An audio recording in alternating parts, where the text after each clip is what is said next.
And Nani was seeing picture of Baba. She said, "That's the man." I said, "What do you mean that's the man?" And it appears that about a year or two before that, she had seen a picture of Bob in the newspaper. And when he'd come to the States, either the first or second time, and there was no caption, just a picture. So she said to herself, someday I'm going to meet that man. So natural when she saw the picture of Bob, that's the man. She was just all agog.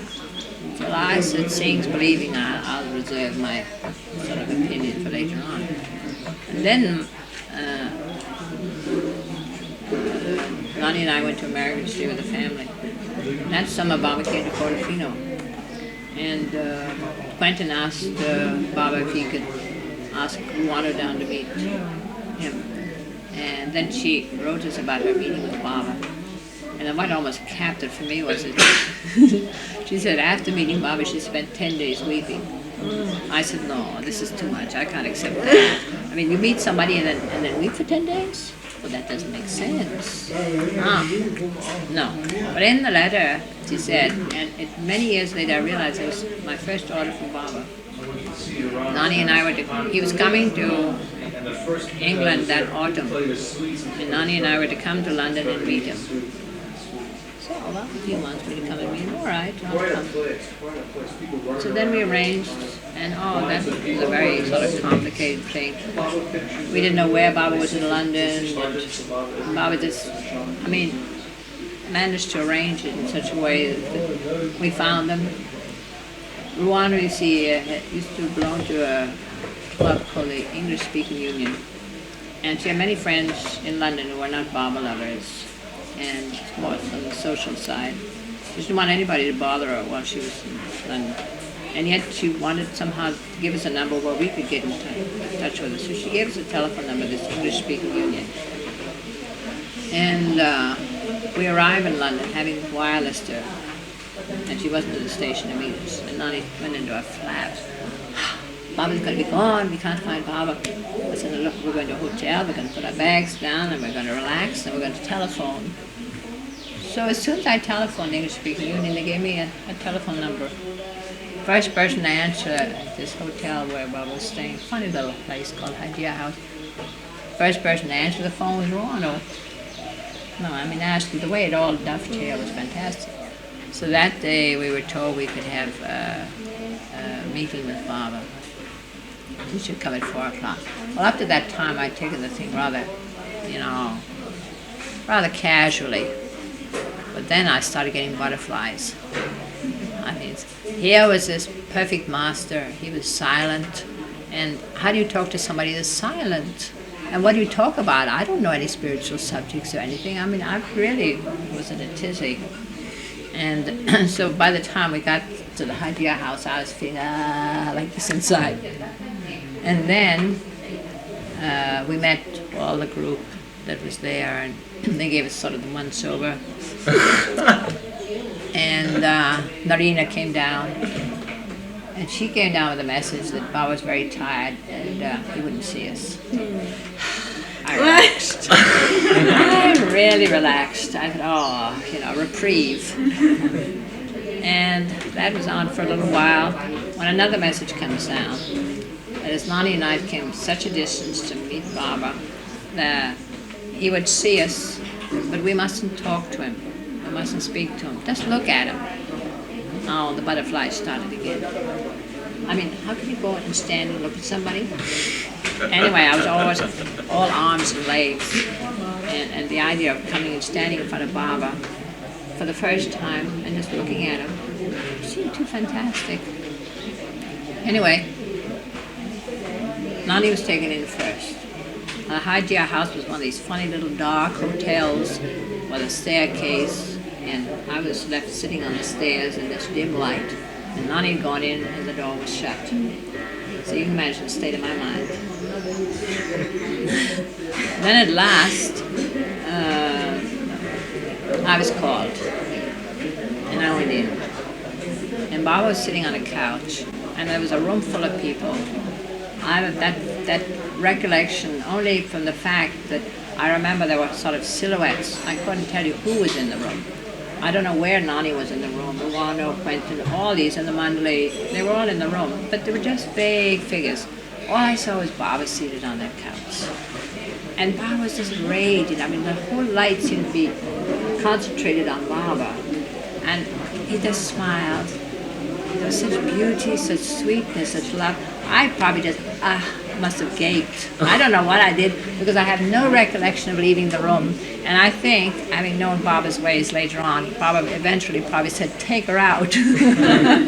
Because the next thing I knew, I found myself out in the hall. And I don't know how I got there. Because I don't remember walking out.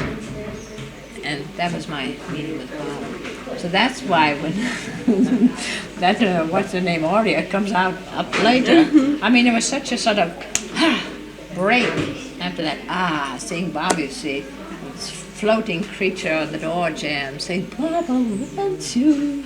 I mean, oh dear. I said, no, now what have I gotten into? Then Baba gave us permission to come and stay at that little hotel where he was. So the next morning, Nani, bag and baggage, arrived at the hotel. And if we arrived at the hotel, there was this pushcart walla with, it was October, beautiful, those gold and copper chrysanthemums. And I bought an armful like this. So between carrying the luggage in and the flowers and getting inside the hotel, I suddenly looked at myself and I said, well, what am I doing with all of these? And one said, you brought them for Baba. Oh, I said, they're much too many for Baba. I gave half to Nani and I took the other half. Again, that same procedure. We were supposed to have an interview with Baba. Nani was taken in first. I was left with my chrysanthemums to sit on the stairs waiting with a closed door. And I was getting wilted and the chrysanthemums were getting wilted. And I said, oh, now what's going to happen? How am I going to talk to Baba? So when I went in, when I was called, I walked in and instead of gracefully handing Baba the flowers, you see, I just dropped them in his lap. Literally dropped them. And then Baba, come and sit here, you see. So I sat down. Then I couldn't look at him. I just couldn't look at him, but I wanted to look at him. So he would be talking to Nani and the others on this side. So when Baba would be having his head turned like that, I'd kind of peek at him like this, you see. And then I'd suddenly feel Baba turn towards me, I'd be looking at him. And this went on for quite a while. At last, Baba sort of patted me and got me to talk a little bit. So that was my first introduction to Baba. You told me that that evening, you stayed up all night. No, I didn't stay up all night. After I went to bed, Baba's image kept projecting itself on my forehead here, so that I could, as I had seen Baba when I walked into the room to see him, that same picture was in my mind's eye all night. So, I didn't sit up, but I was awake. And you described one time, after first meeting Baba, where you said your mind was restless all night long, thinking about him. I guess that was it. No, that was the 10 days when we were in Zurich. When I realized, well, Rwanda said that she spent 10 days weeping after meeting Baba. And those 10 days in Zurich were sleepless for me. I'd wait for everybody to go to bed, and I'd sit up by the window, and it was moonlight, and I would look out over the lake, and I was feeling like this.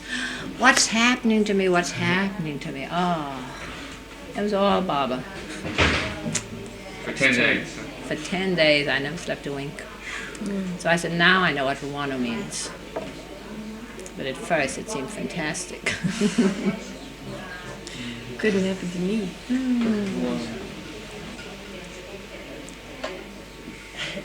Is this going on or isn't it?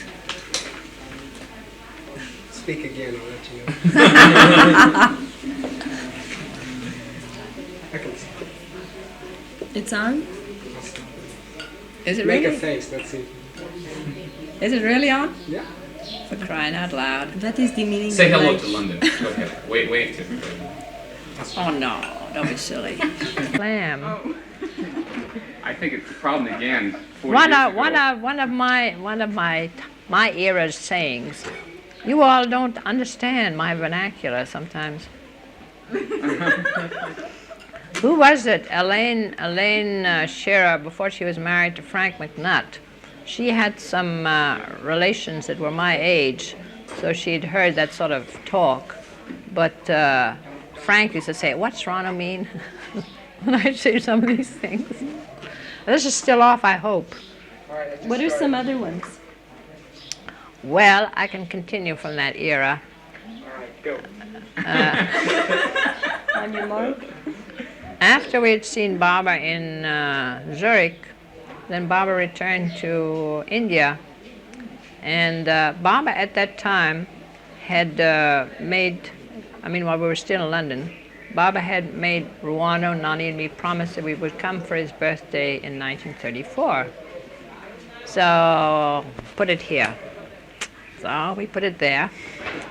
And then we thought, well, after Baba left, what is the point of staying in Paris? It'll be cold all winter. Why don't we go down to Morocco? It'll be nice. We'll get that atmosphere of the East. We'll get imbued in that before we go out to India. And then we can pick up a boat at Tangiers, and there was an English P&O line that goes through Gibraltar and the Mediterranean and out and stops at Bombay. So we did that, and about 2 days before we were supposed to go out to meet Baba and leave for Tangiers, we got a cable from Baba saying, "Stay where you are, go to Paris, but don't come here." So that was our first setback. So that we stayed in Morocco till the spring, and then in the spring we came back to Paris. And we got a cable from Baba that he was coming. And he said that one of the three of you is to come to meet me at Marseilles. So, well, we thought, oh, that's very nice. We discussed the subject, and we decided that Rano was the most fluent in French and in the know-how of traveling in France. So it'd be better if Rano would go. So that was all settled. I went downtown that morning when Rano was to get a ticket. At the same time, Nani had given me a check to cash at the bank. So I cashed the check, and then we went to the to the ticket office. And so I told Rano, "You buy 2 tickets." 2 tickets? I said, "Yes, I'm coming with you." But Baba said, "Only one of us." Well, I said, "I'm not going because of Baba." I said, "You need looking after." And so I, of course, must go with you. It's not right for you to go alone. And then I started having sort of a guilty conscience. Nani's money was burning a hole in my pocket. So I phoned her. She said the same thing, horrified. But Baba said, "Only one of us." I said, "I'm not going for Baba. I'm going to look after Rano. And you can't stop me, so I've already bought the ticket. I'm just letting you know." So off we went. We left Nani in the apartment.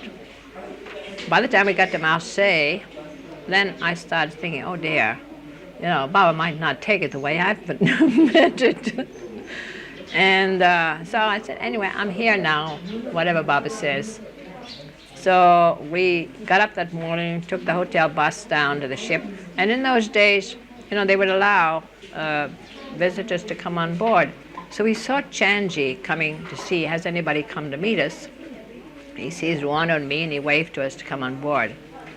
So we came in. I pushed Rano in first, and I came behind to see.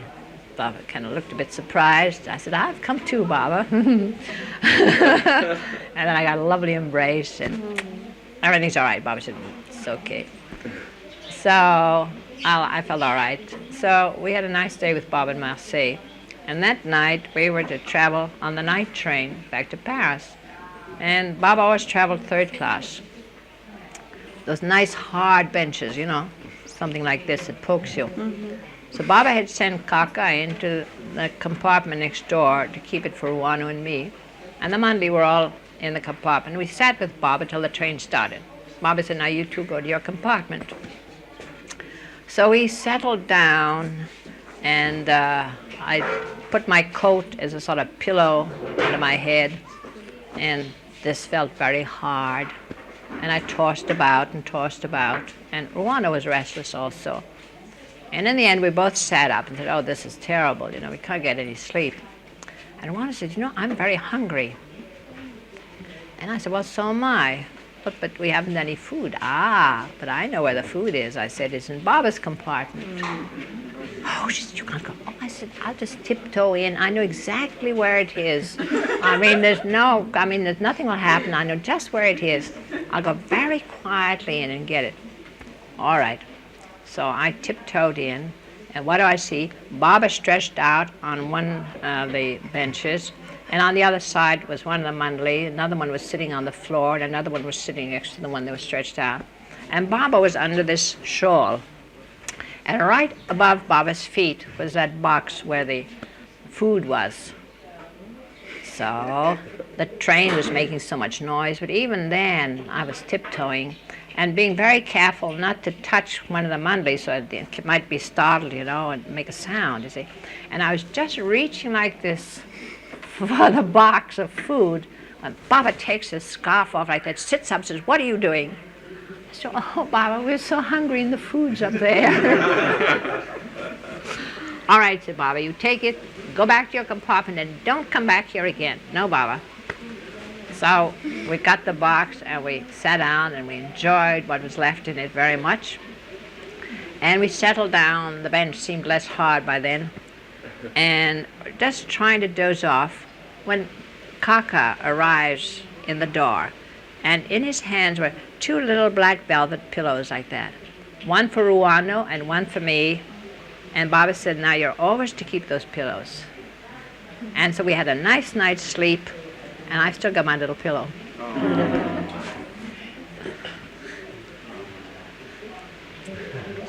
where were you on the way to then on the train? To Switzerland? No, we were going back to Paris, and then Baba was giving some few interviews that day, and then he was going on to London, spending about a week in London.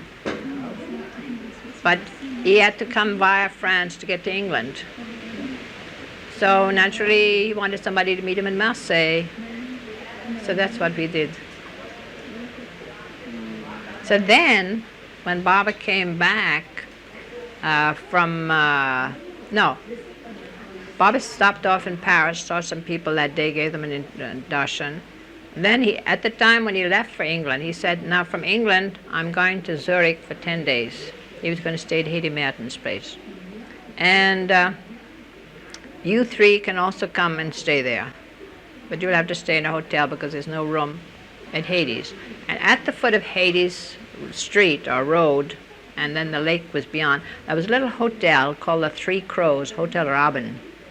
Quaint little hotel that overlooked, had a little terrace there and everything. So we used to sleep there, have our meals there, and then go up and spend the rest of the day with Baba. So this is the story. So we used to do that day in, day out during those 10 days. And as I said, I didn't sleep at night, and it was all eyes for Baba during the day. Now, at that time, there was very few villas or houses or bungalows, whatever you want to call them, near Hygeia House. She had a beautiful stone house. Her husband was a landscape architect, so all the property was terraced there, and then this beautiful house. So Baba and the mandali and some of the English group that had come from London with them stayed there. And Nani, Nine, Rano, and some others that had come also to be with Baba was staying at our little hotel. So very often Baba used to go for walks on the countryside nearby. It was sort of hilly. And this particular day, we started out to climb this small hill. And Baba, like he would be doing here, was walking well ahead of everybody.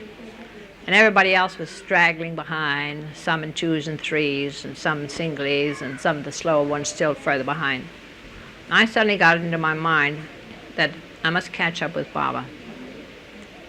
So I started putting on a bit of speed. I passed this one and that one and still kept going, but Baba still seemed so far ahead. And I just gave a final spurt, and I was just about to catch up with Baba when Baba turned when he heard me and put his hand out like this and took my hand. Then after that, I floated up the hill with Baba. Everybody was behind. I wasn't breathless, anything. It was just floating. Finale. Turn it off. Bus, I had to look after all the luggage. In fact, Manu's sister Meru used to help me. Between the two of us, we had to pack the bags in the bus and take them out of the bus and see that everybody got their bags. And our very first trip in the blue bus was we stopped at a place called Sholapur. And all the bags were emptied out. Everybody was supposedly to have their bags. Baba calls me and says, "Where's Mehera's bag?" Oh, I said, "No, of all the bags, it's missing Mehera's bag." I was frantic. I went from room to room. I couldn't find her bag. I went out on the veranda. I couldn't find it. I looked everywhere. Meheru was also running around, that guy, Meheru. And I thought, oh, but I packed it, so it must be somewhere around. In the meantime, I think whoever had been driving the bus had moved the bus a little more under that porte cochere. Because something led me to look under the bus, and under the bus was Mehera's bag, of all places. I got my ear tweaked. Did the bag break once? No, that was another time. That was another time when I was sent here to Meherazad to unload all the luggage. And Baba told me to be especially careful with the luggage. And so I would give instructions to whoever these people were that whenever they lifted any of the bags off the bus or the truck, they should lift them like this and not take by the handle. But you can't have your eyes at the back of your head and in front also. And I was having a discussion with somebody here who wasn't lifting a bag properly when I suddenly hear a crash behind me. And here was somebody that was lifting a bag out of the truck, and of course it had to be Mehera's bag. Oh, then Baba gave me a nice right and left in front of the mandali. Slapped you? No, verbal slap. And as to how careless I was, and how thoughtless I was, and all the things you could think of. So that happens. I mean, the accident happened. Then Mehera told him he shouldn't do that. Yeah, then when he went back, because in front of the mandali I stood like a stoic, but afterwards I was dissolved in tears at the thought that, I had upset Baba and disappointed him, and that it should have been Mehera's bag of all people. And then Baba came home and he told Mehera the incident, and Mehera said, "How could you talk like that to Rano?" So then Baba gave me a nice embrace, so it was worth it in the end. But then Baba would tell you, like, just forget about things, but then you'd still sort of... Oh, it's very difficult. You see, if you disappointed Baba or disobeyed him, more likely disappointment, because you tried not to disobey him. But Baba wouldn't just say it out in so many words on the board. He would just look. And that look just finished you. At least me. I would be dissolved in tears. As I say, I never cried before I came to Baba, and it seems to me I spent most of my time crying after I came to Baba in some way or another, for some reason or another. And then, of course, Baba, after you've cried sufficiently, he would say, you're forgiven, forget. And you couldn't forget. I said, but Baba, I'm human. Unless you turn off that tap, I can't stop crying. And all that whole incident from the very beginning of it till the end of it, I'd go over it in my mind in detail, and the more I thought about it, the more upset I'd get about it, and the more I'd cry. And Baba had taught us that little by little. We must, if Baba says forget, Baba's forgiven you. The whole thing in Baba's mind is forgotten, so it must also be forgotten in yours. So slowly you could get like that. Like later on... A little more, so you'd feel upset, but you didn't show it. Just like in the early days, when we Westerners first came to Baba, Baba used to say, all I want from you is love. Just give me your love. So, we had a grand time giving Baba our love. And we could be very natural with Baba and very happy with Baba. But then when we came, some of us, to stay in the ashram, Baba said, now, all that period is finished, now the period of obedience begins. Because, for instance, when we first came to Baba, we would get moods, or somebody would sulk about something, Baba would give you a little more attention when you did that. He'd coax you out of your mood. He'd get you back smiling again and happy. When we came in the ashram, no more moods. Or if you did have a mood, you had to get yourself out of it by yourself. That was very difficult. Very difficult, because we shouldn't show Baba that we were having a mood. That didn't please him in the least. It wasn't as strict as the new life, but almost. Did you ever used to get in moods, Rano? Oh yes, why not? Any stories about?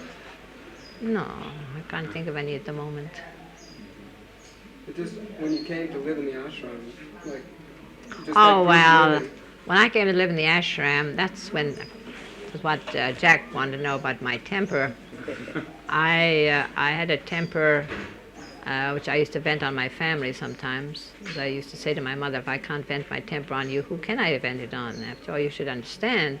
But my friends, there was no reason to have any differences with them. So, I mean, friends, you see, you come and go. So it's not that proximity all the time. But then when we got in the ashram, I mean, being day in, day out with people who might not in their natures be compatible with you, you still had to be there and face them every day and try to be nice with them.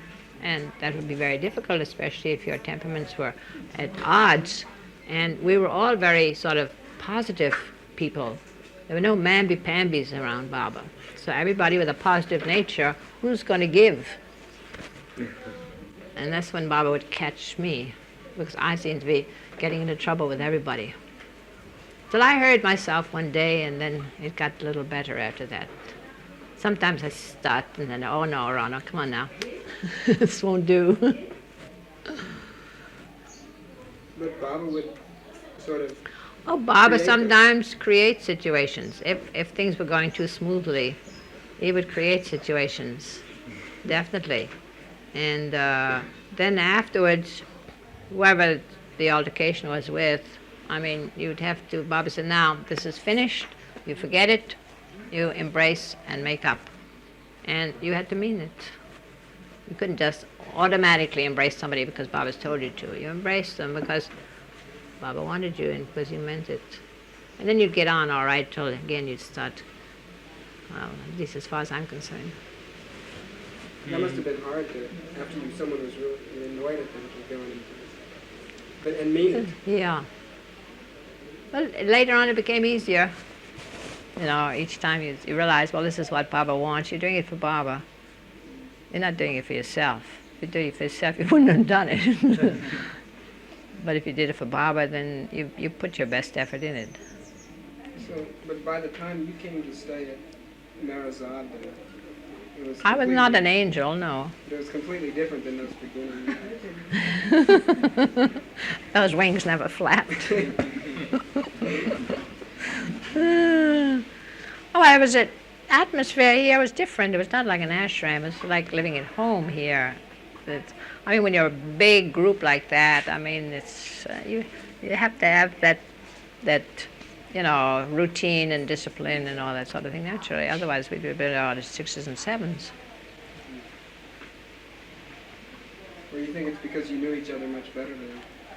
No, it's because you tried to do what Baba wanted you to much better.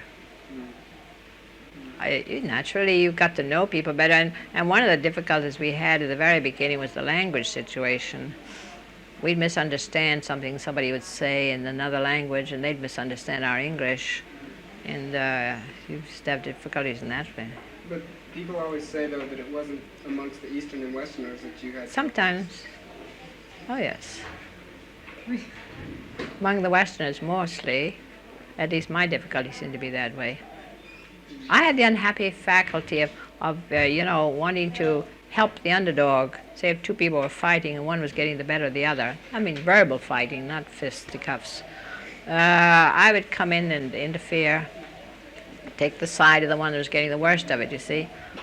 They would get out from under and I'd be left holding the bag. It took me a long time to learn not to do that. A long time.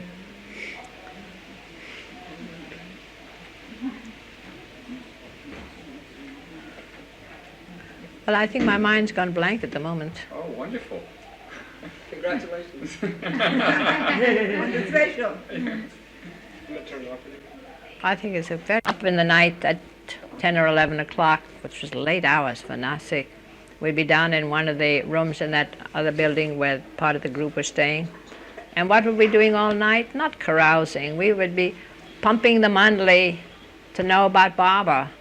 Tell us stories about Baba. Just how you ask us now stories about Baba. So we were asking them stories about Baba.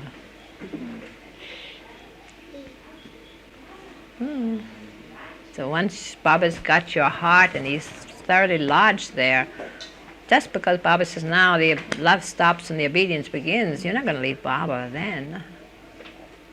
If you did, you weren't worthy material for Baba. It's like that story, Irene Conybeare and I walking in the garden, and Irene saying, you know, with so many brilliant people in the world these days, how is it Baba surrounded himself with? And then she paused. I said, you mean us and the mandali? Well, yes. Well, I said, Irene, when you come down to it, in the time of Jesus, there must have been some brilliant minds there at that time also. And I said, yeah, look who Jesus surrounded himself with. And I said, Baba doesn't want brilliant minds to surround him and tell him what he should do. Baba wants tools that'll do whatever he wants them to do, without questioning. And I said, that's what we are. We're Baba's tools. We don't question Baba. Well, why are you telling me to do this? Or why are you saying like that? Otherwise, Baba wouldn't have had us with him. Rano, did you ever have moments or a moment where you really got to a point, so, you know, let's say it seems so hard, or so you Yeah, I want to run away. Yeah.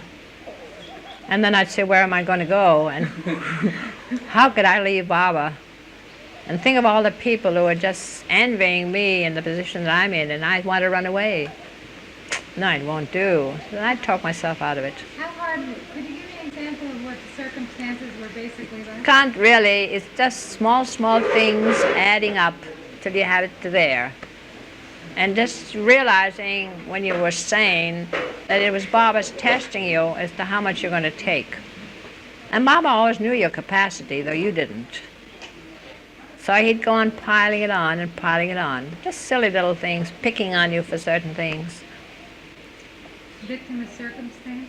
No, no circumstances. I mean, it was deliberate on Baba's part. That's all. Thank you. But you can still tell the story.